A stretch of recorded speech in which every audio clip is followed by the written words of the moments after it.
Hello guys, கமருதீனுக்கு red card வழங்கப்படுமா?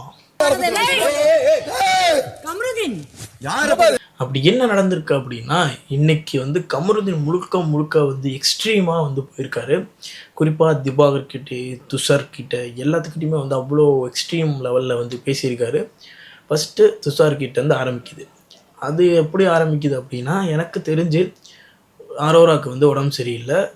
Kamaruddin போய் அரோரா வந்து நல்லா பார்த்துக்கிறப்ப அப்போது வந்து துஷாருக்கு கொஞ்சம் காண்டாச்சுன்னு நினைக்கிறேன். அதனால் துஷார் வந்து கமருதீன்கிட்ட போயிட்டு, அண்ணா நீங்கள் ஒழுங்காக வேலையை செய்ய மாட்டேங்கிறீங்க அப்படின்னு கேட்கும்போது, கமருதீன் வந்து நானும் நல்லா தான் போய் வேலை செய்கிறேன், நீ தான் வேலை செய்கிறதில்ல அப்படின்னு கான்வர்சேஷன் போகும்போது, அப்படியே துஷார் வந்து பின்னாடியே போயிட்டுருக்காரு. கமருதீன் எங்கே போனாலும் பின்னாடியே போயிட்டுருக்காரு. இப்போ கமருதீன் கேட்க, எதுக்கு பண்ணி பின்னாடியே வந்துட்டுருக்கேன், எங்கே போனாலும் பின்னாடி வரையா, பாத்ரூம் பின்னாடி வரையா அப்படின்னு கேட்கும்போது, வருவேன் அப்படின்னு சொல்லும்போது, சரி வா போகலாம் அப்படின்னு போகும்போது, கமருதீன் துஷாரை போட்டு இப்படி தள்ளிடுவார்.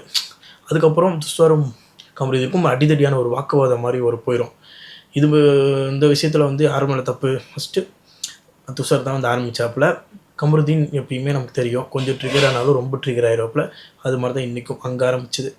அந்த வாக்குவாதத்தில் தள்ளி விட்டுறக்கூடாது, அடித்தடியில் ஈடுபட்டுறக்கூடாது.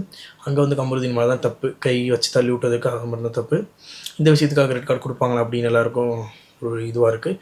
இன்னொன்று வந்து திவாகருக்கும் கமருதீனுக்கும் சண்டை. அந்த சண்டையில் வந்து திவாகரை பார்த்து நீ பொம்பளை பொறுக்கி காமெடி பீஸ் மாதிரி இருந்துக்கிட்டு எல்லா பொம்பளைங்களும் வழியிற அப்படின்னு பொம்பளை பொறுக்கின்னு பேச, இந்த பக்கம் திவாகர் வந்து உன் வளர்ப்பு சரியில்லை, உன் நடத்தை இது சரியில்லை அப்படின்னு சொல்ல, திருப்பி கமருதீன் வந்து எனக்கெல்லாம் நல்லா தான் வளர்த்துருக்காங்க, நான் வந்து இது நல்லா தான் இருக்கேன், நீ வந்து பிக் பாஸ்க்குள்ளே கூட்டிட்டு வந்து விட்ட, நானே தான் வந்து அந்த மாதிரி பேச, அதுக்கப்புறம் திவாகர் வந்து நீ வந்து அவன் எக்ஸை பற்றி பேசுகிற, இதை பற்றி பேசுகிற அப்படின்னு பேச, நீ வேறு யாரோ நினச்சிட்டு என்ன சொல்கிற அப்படி கம்ப்ளீட்னு சொல்ல, இந்த மாதிரி ஒரு ஈட்டப்பான ஃபார்மில் வந்து கன்வர்சேஷன் போயிட்டே இருந்துச்சு. அப்போ மீண்டும் பொம்பளை பொறுக்கி திவாகர் கிட்ட வந்து சொல்லிக்கிட்டே இருக்க, இது வந்து இந்த மாதிரியான வார்த்தைகள்லாம் பேசக்கூடாது பிக் பாஸ்க்குள்ளே அப்படின்றது நம்ம எல்லாத்துக்குமே தெரியும். இந்த காரணத்துக்காக கமருதீன் ரெட் கார்டு கொடுப்பாங்களா அப்படின்னு அரோராவோ எல்லாருமே வந்து பேசிகிட்டு இருக்காங்க. அரோரா வந்து துஷார் கிட்ட இன்னும் கொஞ்சம் பேர்த்துக்கிட்ட வந்து பேசிகிட்டு இருக்கும்போது, எனக்கு என்னமோ ரெட் கார்டு இல்லை எல்லோ கார்டு கொடுப்பாங்க அப்படின்னு தோணுது அப்படின்னு அவங்க பேசிகிட்டு இருக்காங்க. இன்னொரு பக்கம் எல்லாருமே வந்து வளர்ப்பு இதை பற்றி பேசிட்டு வராங்க. இப்போது நீங்கள் சொல்லுங்கள், யார் மேலே தப்புன்றதை மறக்காம கமெண்ட்ஸில் காமிங்க. கமருதீனுக்கு ரெட் கார்டு கொடுக்கணுமா, இல்லைப்பா கொடுக்க வேணாமா நினைக்கிறேன், மறக்காம கமெண்ட்ஸில் காமிங்க. நம்ம பிக் பாஸ் ஆன் பண்ணாலே வந்து ரொம்ப 18+ ரொம்ப ஃபைட்டோ போயிட்டுருக்கு. இந்த மாதிரி நடந்ததில் சீசன் 2 மகத்தை வந்து பிக் பாஸ் விட்டு வெளியே அனுப்பியிருக்காங்க. அதே மாதிரி நிறைய பேருக்கு ரெட் கார்டு கொடுத்து அனுப்பிச்சிருக்காங்க.